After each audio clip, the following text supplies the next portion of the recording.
Everyone. Good morning. Let's pray and we'll begin. So, can somebody from the class lead out in prayer?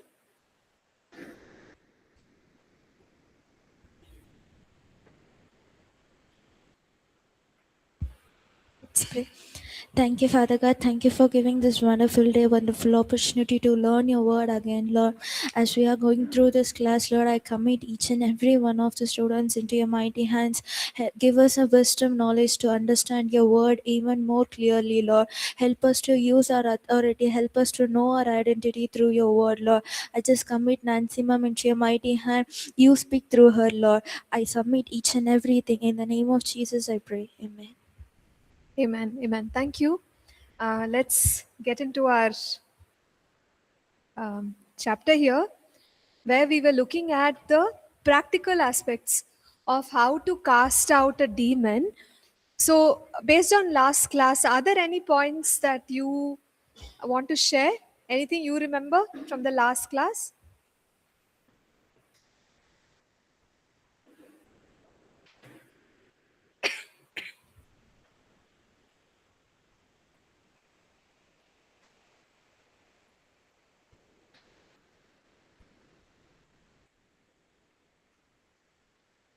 We looked at some key points. So, what are they?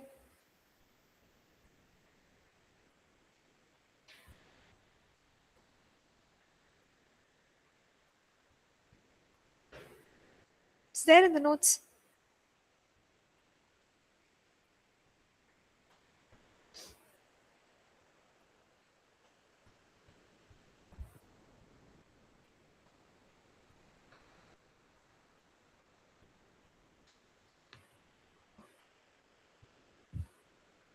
Do we Sister, yeah, remember? last class we were doing exercising authority in deliverance. Yes. And we also read all those scriptures, casting out devils, so many general instructions for deliverance.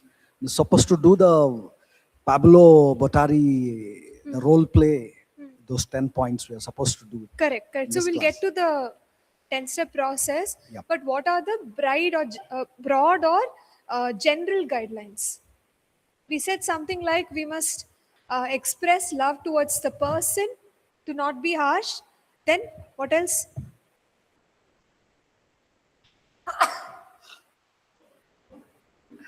Yeah. Fasting prayer when? All the time? Or when exactly?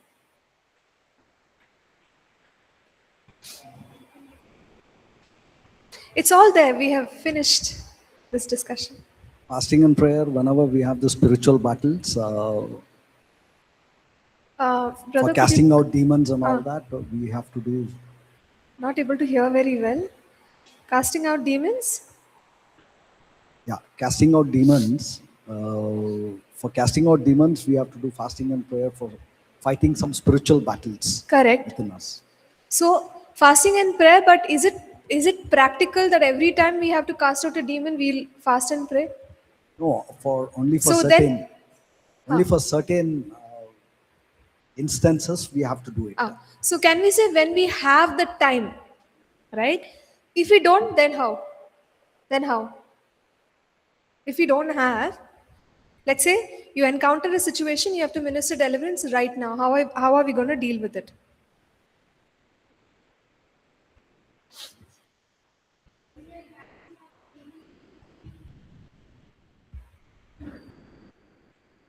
Go ahead, go ahead. When we are casting the demon, we have to speak with the person so we can know what. Speak what to the person?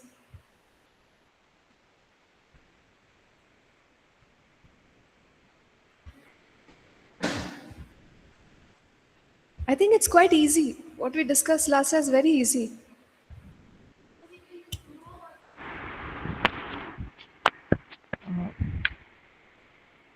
Okay, so that we can know the.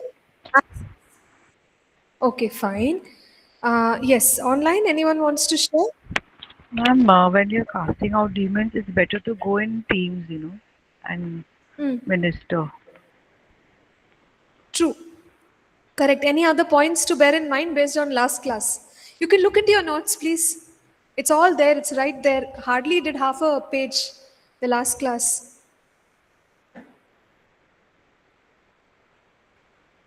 Please tell me, what are the points? Just 4-5 points we looked at.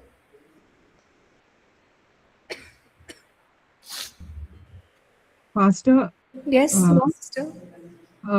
we need to talk to them that for the cooperation, and also we need to ask them do you want the demon I mean that to come out, or Yes, uh, yes, true. with their cooperation we have to uh, uh, Yes, yeah. correct. Wherever we can establish communication, there we can speak to the person, and we can also make sure that we have their cooperation. They should be willing to to let the demon come out. Okay, so that is correct. Fast and pray when required, or actually we should do it all the time, but we know that sometimes it's not, it's not possible because we encounter a situation and there is not enough time to wait. Otherwise, the demon may trouble the person more. So we have to intervene right away.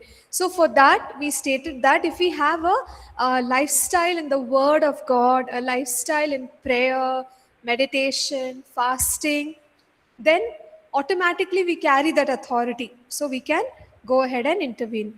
Then we need to be confident because sometimes the demons will try to intimidate us. Do you remember? We spoke of all these things. The demon might say that it's very stubborn, or it's been there for many years, or it might question our our confidence or our faith in God. So at that time, if we are shaken, we cannot minister. We have to be strong. And then we said that it's not required to shout and scream. Authority flows from a deeper place. So authority is not in the voice, right? It comes from our spiritual positioning in Christ, in obedience and in faith. Then we must not taunt or be arrogant while casting out demons, because sometimes that becomes our tendency. We know that Christ has given us authority, but we take it to another extreme where we behave very arrogant, right? Whether it is towards the demon or towards the people. But what we said is it is very unnecessary, not required to do such things. And then we were talking about what should we speak when we are in that process of casting out demons. We can declare the word, we can declare the lordship of Jesus Christ, we can declare the defeat of Satan, we can declare the power of the blood of Jesus. And so when we start to speak these things, the demon will be weakened, right? Or let's put it this way, the hold of the demon on the person will be weakened. So can we also sing songs apart from speaking? Yes. Yes. Right. So we can do that. We can also sing songs concerning all of these themes. And it will build faith in us, it will build faith in the person, and it will also weaken the demon's hold on the person. And we stated that instead of making repetitions such as, blood of Jesus, hallelujah, it is better to pull out the truth and start to speak the truth. So we can also depend on the Holy Spirit, because the Holy Spirit can give us the right words at that moment. So usually we have to remember that when we cast out demons, there is no formula. We can't use one formula and get the demon out. So if there was a formula, for example, say this, demon will come out, then it's very easy. But that's not how it works. In practice, we will notice sometimes when we speak about the cross, the demon seems to lose its hold on the person.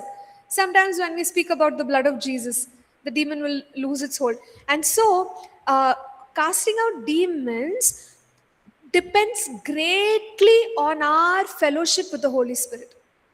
Because in those moments, nobody can tell us. Nobody knows also how to get this demon out. But who can tell us how to get the demon out? Holy Spirit. So, as a minister of God, if we lack communication with the Holy Spirit, we will be unsuccessful in casting out demons. Okay, so there's power, authority, but there's also fellowship, intimate walk with the Holy Spirit, and operating in the gifts of the Holy Spirit. So today we will continue from there.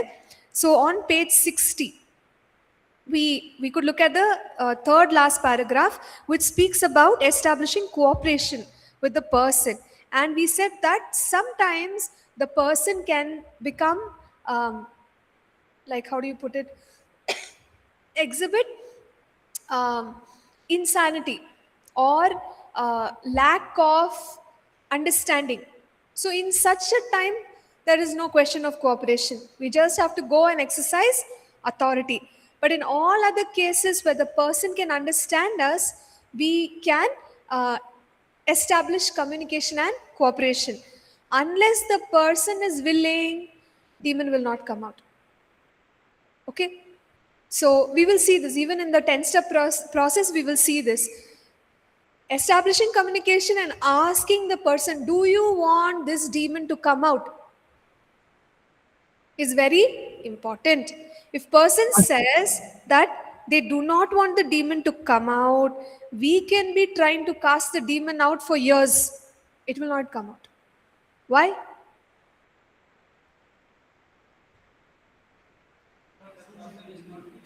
Yes. So, see, basically, will is involved. Demons are in that person because of open doors, will, cooperation of the person.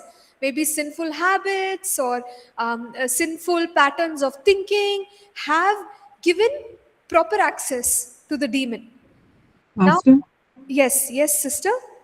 can I ask a question? Yeah, sure, please.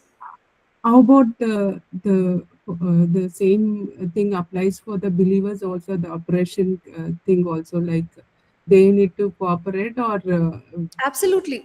Answer is yes. it will not be possible, like only when we pray for them.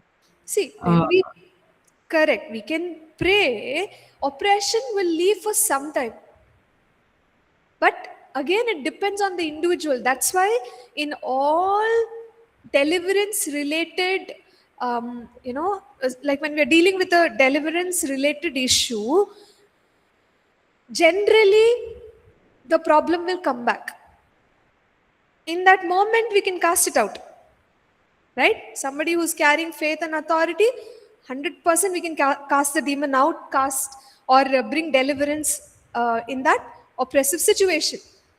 But it's not permanent in the sense that if the person is not going to follow the word of God, if the person is not willing to keep the freedom, it's temporary. So, sister, even for oppression, that's the case. Okay, Pastor. Thank you. Yeah, sure. But we can continue to pray for them, right? Yeah, we can continue to pray for them, and that's why we say counseling, then encouraging them to be plugged into a good Bible believing church. All these things will help them stay strong throughout. If that is not the case, demon coming out, okay, fine, it won't last very long. Okay? So, yes, sister. Yeah. Thank you. Sure. So yeah, when we go to the Pablo Bottari model, there we will also see post-deliverance care. So, which involves all that I was talking about. Okay, fine. So we said that, yes, brother.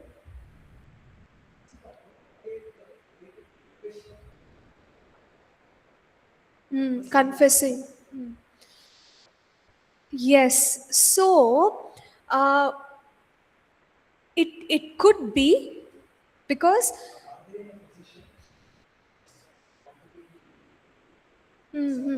right.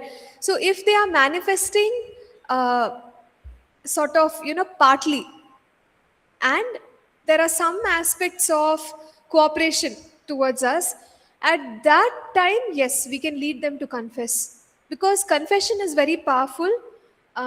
And again, we need to see how we are doing it, whether if it's uh, some kind of a sin that they don't want to confess in front of everyone. So are we embarrassing them by making them do it? So it also requires a lot of wisdom. So we may have a couple of our team members and then get to get them to confess, repent and all that, and then call all the others and then continue with the session. So something like that. Yes, so we go ahead. We were saying cooperation with the person is important, and willingness of the person is so important. You see, willingness is important in everything: healing, discipleship. We forcefully, no one can be, how do I put it, like transformed. One person can't transform another person.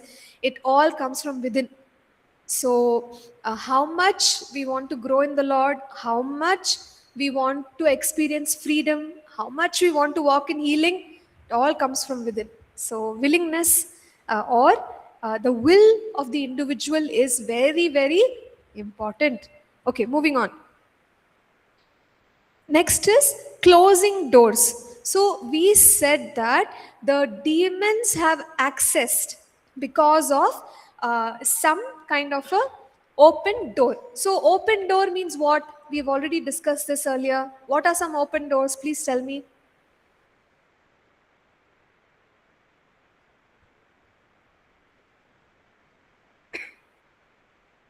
What opens the door for demons to come in? Yes, sexual immorality, true. Pastor, Yes, yes, sister.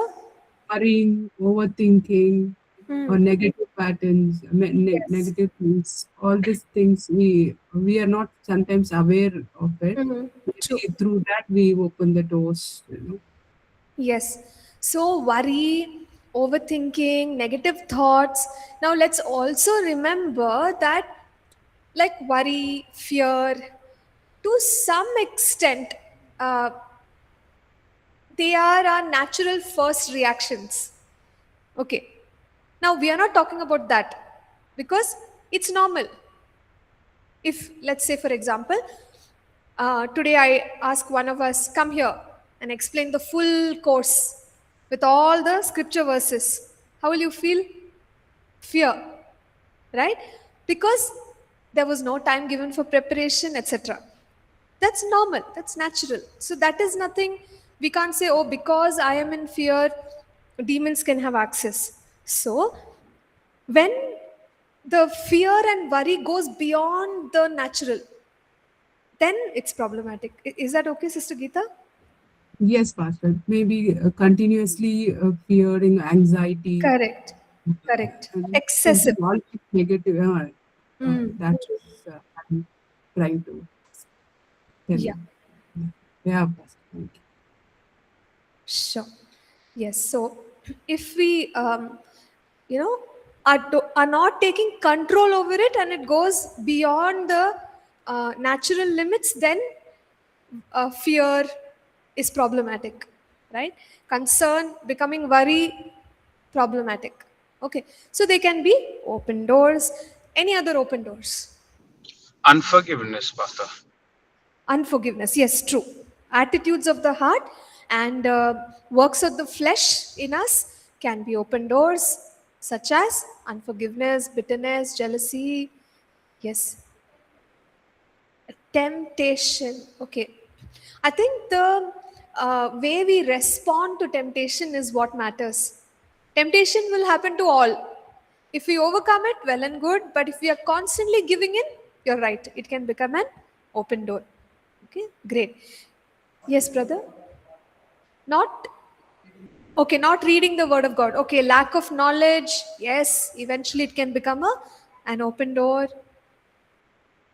Lack of faith, sort of connected. No word, no faith. Okay, great. How about other two important things which we have already discussed? One is dabbling in the occult. Occult means worship of other gods, practicing witchcraft, sorcery, magic. So, tapping into the other part, the dark world, that is an open door. It's a sure 100, like a very definite open door to the enemy. And the next one is our words. When we speak words that are against the truth of the Bible, it becomes an open door. Yes, so these are all the open doors. Now, the enemy may have gained access through any of these. How are we going to identify which is the entry point?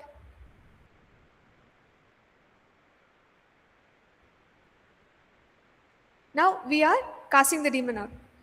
How are we going to figure out how did this demon come in? Correct. We speak to them. We get a little bit of a history out. Okay. So they may share with us, I did this, I did that, I went here. That helps us recognize. Over and above, we have to depend on the wisdom from the Holy Spirit. So this is how we can figure out. Sometimes when the demon gives the answer, I came in because, we can even come to know. But some of us shared in the last session, demons can lie. So please be careful before believing the demon. Sometimes demons can just play a game with us. So we can also validate it with what the person says. We can sometimes talk to family members also. Family members, friends. We can ask them what happened. In certain situations, we have seen parents would say, we have dedicated. Understood? So maybe they are from a different faith initially. And at that point, the parents may have dedicated them to certain demons. So now those demons are actually taking charge because of maybe parents, grandparents dedicating the child to certain demons. So that the child may not know. But when we are speaking to the parents, see, again, it's like a gift. They will not tell us directly. We need to ask what happened. Then they'll probably share, yeah, we are coming from some other faith. Oh yes, we dedicated our son to this demon. Then there you have the answer. Right? So speaking to the family members also can be helpful. Yes, brother. Yes, so generational bondages could be an answer as well. So I know some of us may wonder, we are in Christ. How come we are talking about generational bondages? But you see, even though we are in Christ, some of these generational bondages, strongholds operate out of agreement. So there is a need to revoke. Even after I'm a believer, I still need to revoke certain commitments or dedications made by my grandparents, my parents. Okay, so if you need more information about generational curses and bondages, there is a book, APC publication, only on that theme. So you can go through it. It's called Generational Curses and Bondages. So you can, read it up and also see that, yes, we are in Christ, but some agreements need to be broken. So if we don't do that, that remains as an entry point. Okay, so have you understood entry points? All right, so now we can move ahead, and the next thing is to observe the person and notice if they have any symbol or an object that depicts dedication, consecration, or commitment, even allegiance to a demonic spirit. So we see that people may carry amulets, chains, they could have threads, they could have some kind of take something and put it on your, like some colors, something on the body which are a dedication to the demon spirit. Right? So Why does this matter? Because we have already seen that demons can dwell in objects. So, when we are casting the demon out of the person, it's coming out of their spirit. That's all right. However, the object on their body is a sign for the demon to either stay stubborn and be there in the body, or come out and come back in, because the object is still there on their body. Okay, so what can we do? We can speak to the person and we can say, if they are a believer, we can say, brother, now you are in Christ, and you don't need these things, this bracelet or this thread or anything else that you're wearing on your body. You don't need it because you belong to Christ. Would you be willing to remove it? So again, we are going to speak to them. We are not going to forcefully remove it. Some ministries, they do that. They'll forcefully go and remove the bangle, the chain, this and that. But you know what happens? People will start blaming the minister of God. They forcefully removed it, and their willingness will not be there. So it's problematic to do it forcefully. Never do it forcefully. I remember recently there was this weekend school. Again, we were talking about believers' authority, and one young person walked in and out literally, and I noticed one thread, and they were sharing with me about different things and saying, I'm seeing spirits in the night, this, that. So prayed with them, shared with them, because now recently, like, they've accepted Christ. But also, when I asked them, would you be willing to remove this? They said, no, I won't remove it. So what can I do? I can't do anything. I just told them, whenever you are willing, it would be good for you to please remove this, because many times objects on our body symbolize allegiance to demons. So we want all these activities to stop, but we are not willing to let go of the putting on those objects. How will it work? So I just counseled and I left it. I can't force the person. Hopefully, because now they're growing in the Lord, someday they will understand, and then they will be willing to remove it. But it has to be the will of the person. Never do it forcefully. Everyone understood? Great. Yes, brother. Tattoos. Okay. So the challenge with tattoos is, once tattoos are on the body, it's very difficult to get it out. Like, how do you do that? Most people that we see, once they are in Christ, or even if they have done these things when they were like growing in the Lord, they can't reverse it.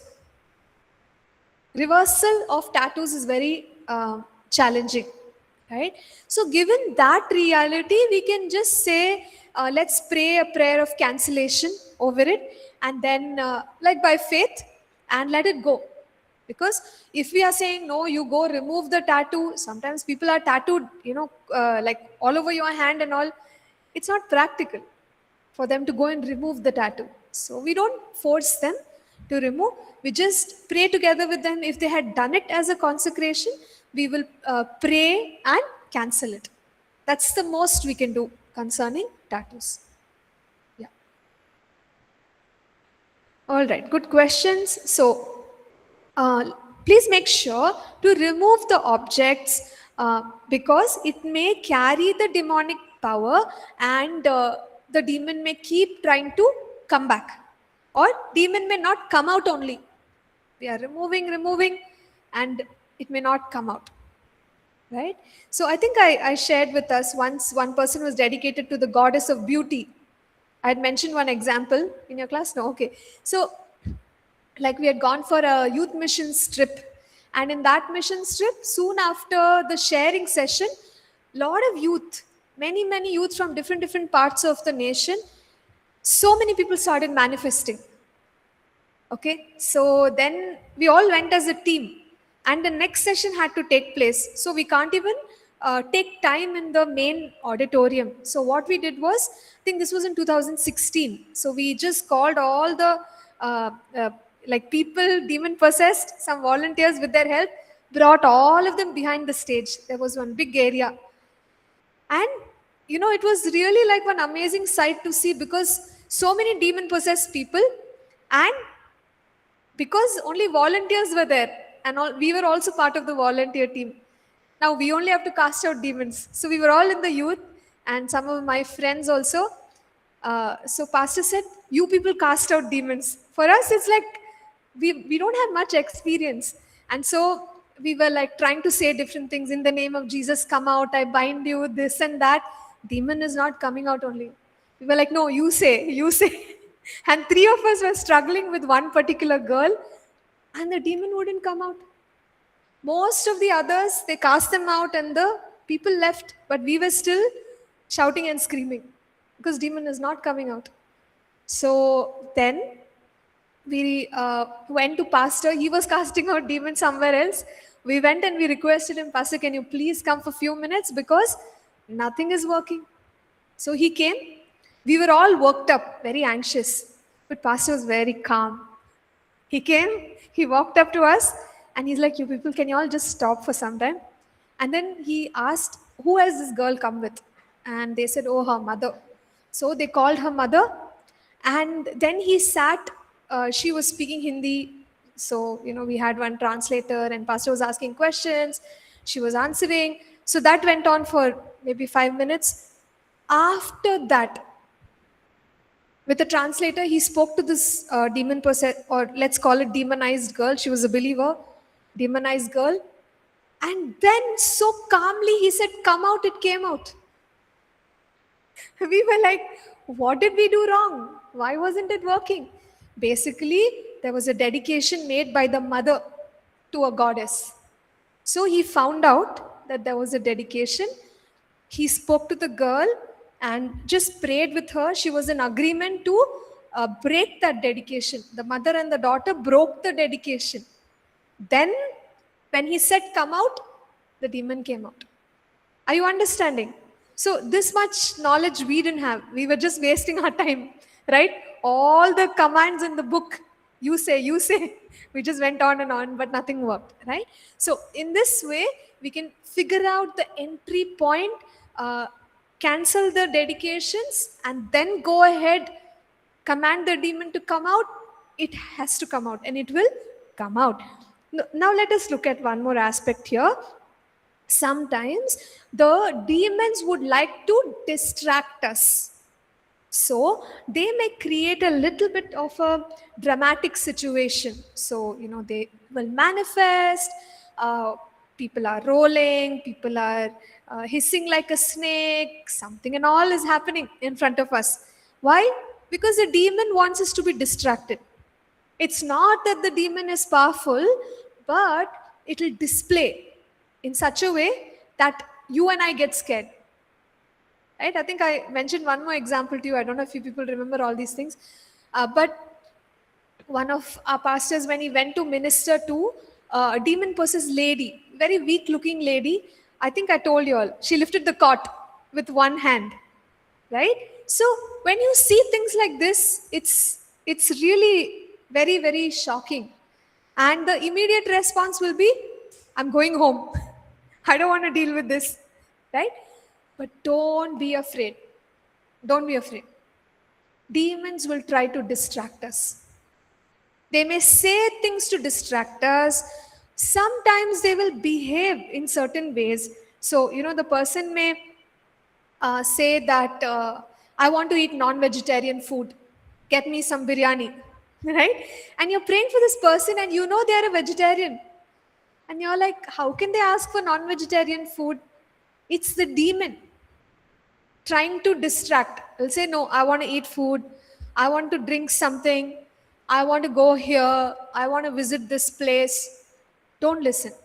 And don't yield to the demon.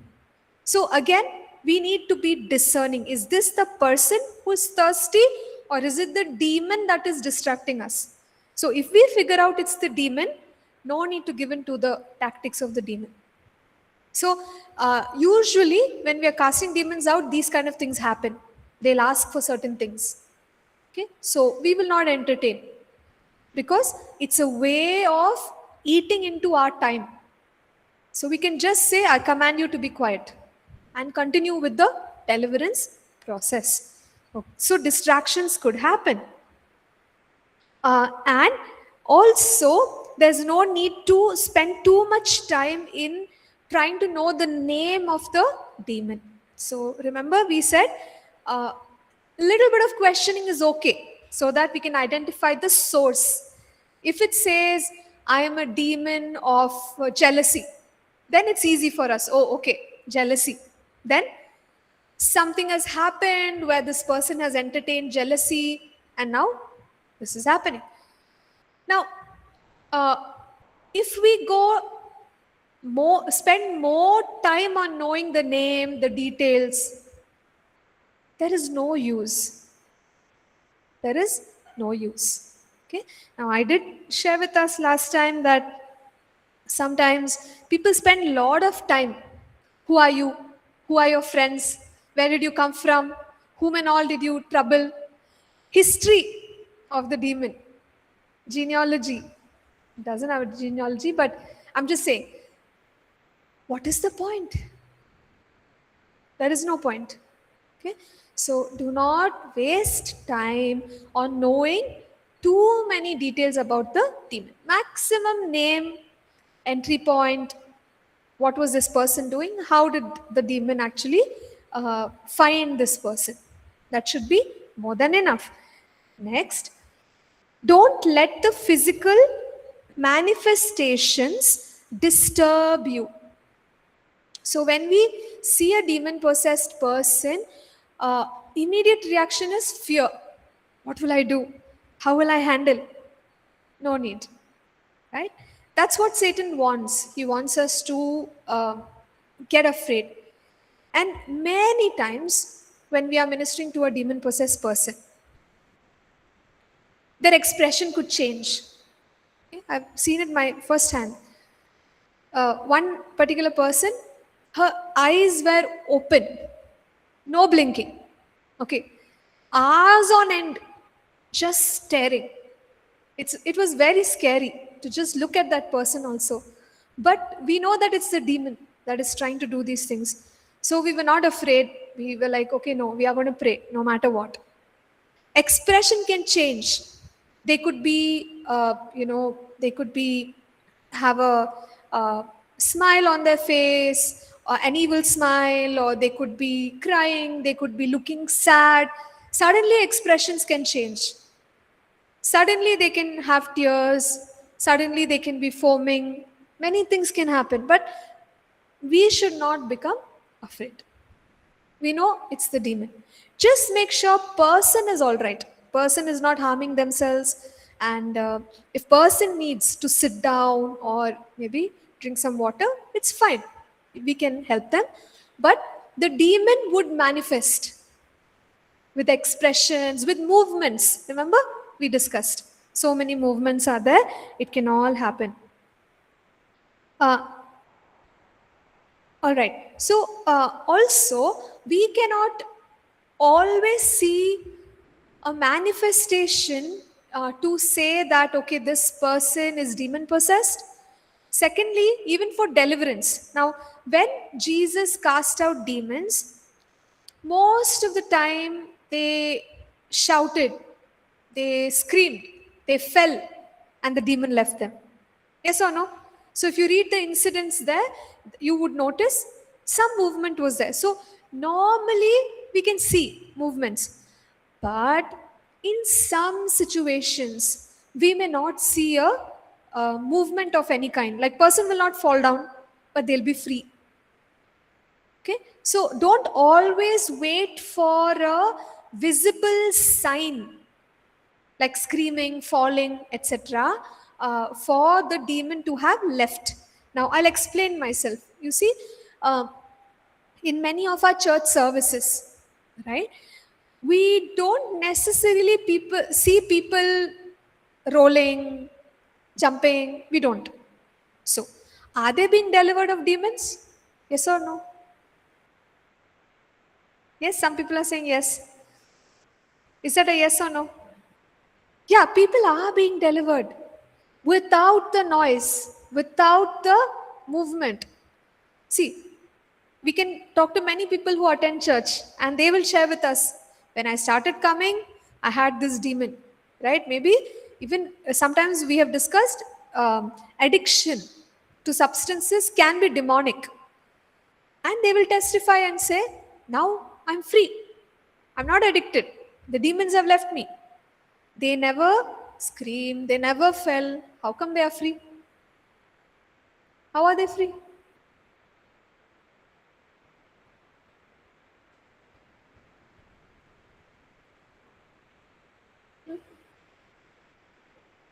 Prayer and the consistent proclamation of the word of God from the pulpit. You see, the word of God has the power to bring freedom in our lives. Yes or no? The presence of God has the power to send demons running. So, people are getting delivered. Even though we are not seeing screaming, shouting, and falling. The word is setting them free.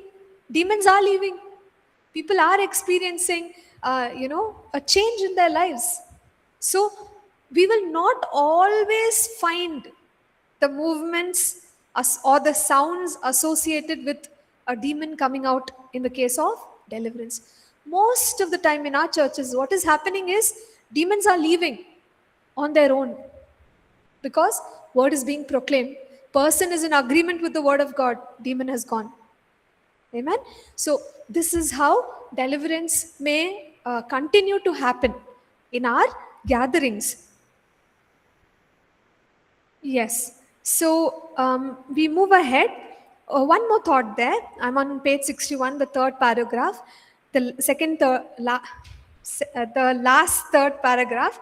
And over there, it is also written that we are not interested in the devil's entertainment.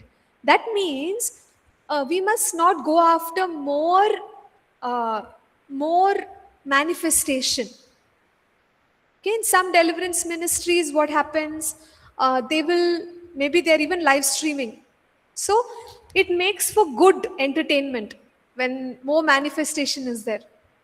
But then, one is, there is no point of entertaining that kind of manifestation. Secondly, the person is being troubled by the demon. So why should we allow that? So we will try to minister deliverance as quickly as possible. Okay, so that would be the right way. Now we go ahead to the next paragraph here. We will differentiate between the Holy Spirit and the demon spirit. So when we are praying for the person, they may say something like, my body is burning, my body is burning, right? So is that the demon or is that the Holy Spirit? Because we are calling down Holy Spirit fire. Person is saying, my body is burning. Is it Holy Spirit, demon spirit?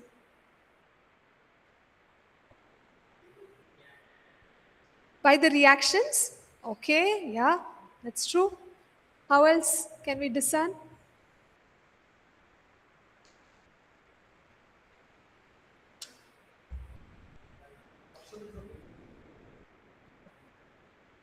Yes, so it could be the Holy Spirit.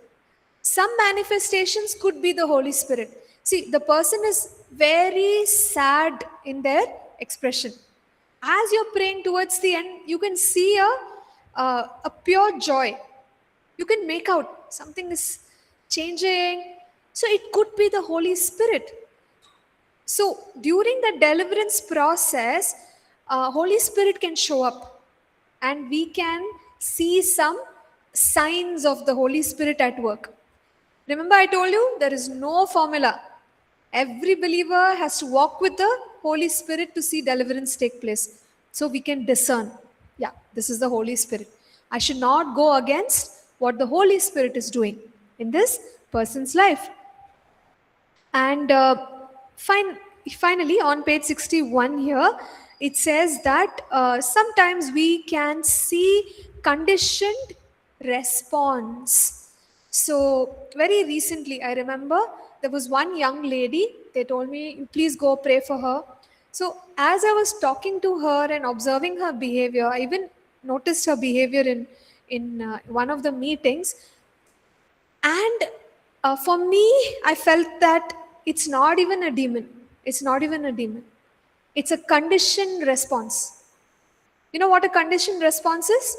When people are behaving in a certain way. It's not even a demon. The people are shaking, people are jerking, people are falling down. It is psychological. Why? Because they have heard.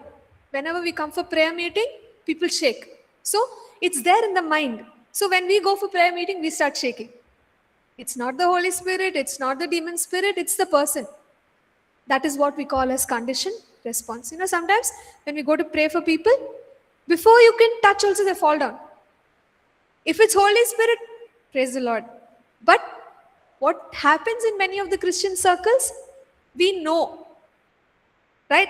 This is how it is supposed to be. So there's a conditioned response where we think the right thing to do is to fall down. So I'll fall down, right? So unfortunately, this is a reality. People may do things out of their own thinking, and it's not even the demon spirit. So in such a situation, what to do? Firstly, discern that it is a conditioned response. Secondly, counseling plays a very huge role. So we can talk to them and we can try to find out, why, brother, why is this happening? Sister, why is this happening? And then plug them on to somebody who can consistently help them out. Okay, so if why is it important to know that this is a conditioned response? Because if we try to cast the demon out, it will be very frustrating, because there is no demon, nothing will come out, and we'll be wondering what is happening. Demon is not coming out because there is no demon. You see, so it's like a doctor. If you know the root cause of the sickness, it can be treated. If you diagnose it wrongly, frustrating experience. Medicine will not work. So many other things will happen. Same way, in deliverance, identifying the root cause is the most important step. If we identify that, then we can take the next steps. All right?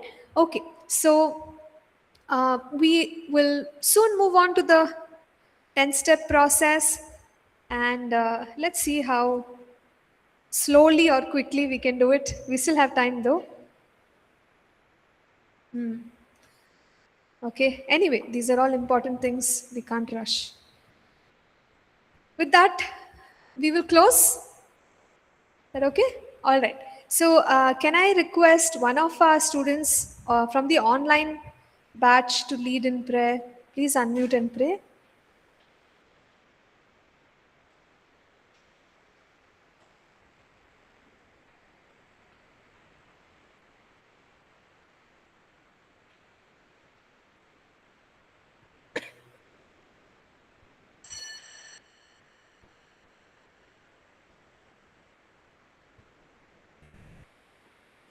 Okay, who would like to pray?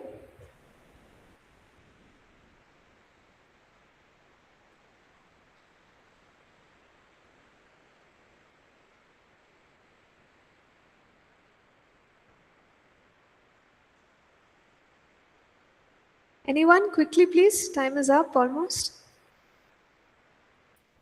Pastor, I'll pray. Yes, please. Father, thank you so much for this beautiful day and an opportunity that you've given all of us to learn your ways and your kingdom's life, God.